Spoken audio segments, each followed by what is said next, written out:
Assalamualaikum warahmatullahi wabarakatuh. Di video kali ini kita masih akan membahas kerajinan serat, melanjutkan pembahasan sebelumnya, yaitu kita telah belajar mengenai pengertian kerajinan serat, kemudian jenis dan karakteristik, dan pengolahan serat. Nah, selanjutnya kita akan mempelajari proses produksi kerajinan serat. Yang pertama adalah menenun. Teknik menenun salah satu contohnya dalam pembuatan tapestry. Nah, teknik ini menenun itu menggunakan alat yang namanya spandram atau bingkai yang direntangkan benang-benang lungsi sebagai jalur jalannya benang tenunan. Kemudian proses yang kedua adalah menjahit. Bisa menggunakan mesin ataupun menjahit dengan tangan. Menjahit itu adalah pekerjaan yang menyambungkan kain dan bahan-bahan lain yang bisa dilewati jarum jahit dan benang. Kemudian proses yang ketiga adalah mengikat. Contohnya mengikat kain untuk produk tie-dye dan mengikat tali untuk produk makram. Nah, mengikat ini adalah menyatukan dua benang atau lebih membentuk ikatan yang diinginkan. Nah, selanjutnya adalah syarat perancangan benda kerajinan. Syarat yang pertama adalah kegunaan.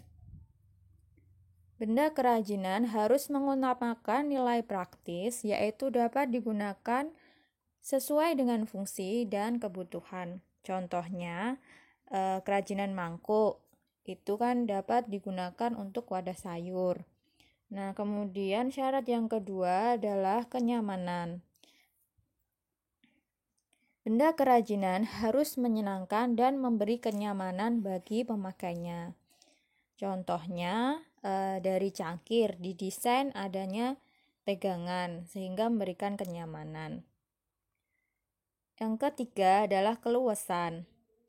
Benda kerajinan harus memiliki keserasian antara bentuk dan wujud benda dengan nilai kegunaannya. Contohnya yaitu sepatu sesuai dengan anatomi dan ukuran kaki. Kemudian yang keempat adalah keamanan. Benda kerajinan tidak boleh membahayakan pemakainya. Contoh, piring dari serat kelapa harus mempertimbangkan komposisi zat pelapis atau pewarna yang dipakai agar tidak berbahaya jika digunakan sebagai wadah makanan. Nah, yang terakhir yaitu keindahan. Benda yang indah mempunyai daya tarik lebih dibandingkan benda yang biasa saja. Bisa dilihat dari bentuknya, hiasan atau ornamennya, dan bahan bakunya. Kemudian dalam proses penciptaannya dilakukan ada 8 tahap. Yang pertama, menentukan bahan dan jenis kerajinan. Yang kedua, menggali ide dari berbagai sumber. Yang ketiga adalah membuat beberapa sketsa karya. Selanjutnya, menentukan sebuah karya terbaik. Kemudian kumpulkan bahan dan alatnya. Selanjutnya kita bisa membuat karya kerajinannya, kemudian dievaluasi karyanya dan adanya revisi karya. Nah, pembahasan selanjutnya yaitu produk kerajinan serat. Produk kerajinan serat tumbuhan yang pertama dari bahan serat dan produk kerajinannya bisa dari serat pelepah pisang. Berarti dari pohon pisang ya. Contoh produk kerajinannya bisa dibuat sandal. Kemudian untuk serat daun pandan. Berarti dari serat daun pandan ini tadi bisa kita buat tas atau dompet seperti ini. Kemudian yang selanjutnya, bahan selanjutnya serat enceng gondok. Dari tanaman enceng gondok bisa dibuat tas juga. Selanjutnya masih di kerajinan serat tumbuhan. Untuk alat produksi kerajinan serat tumbuhan Ada beberapa alat yang bisa digunakan. Yang pertama gunting, cutter, pisau, lem tembak, dan jarum jahit. Kemudian untuk produk kerajinan serat hewan. Nah, bahan seratnya dan produk kerajinannya yang pertama yaitu serat wool, berarti dari kulit domba. Contohnya produk ada tas, ada dompet dari rajutan benang wool. Kemudian yang kedua serat sutra dari kepompong. Bisa dibuat kain sutra.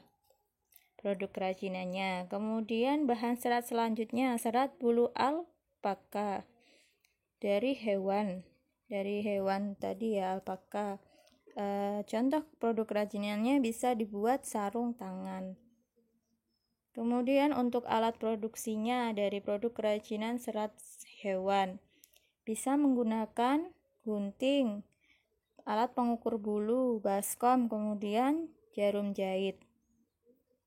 Pembahasan yang terakhir, kemasan produk kerajinan serat. Bisa dikemas dengan kertas, bisa dikemas dengan kayu, dan bisa dikemas dengan plastik.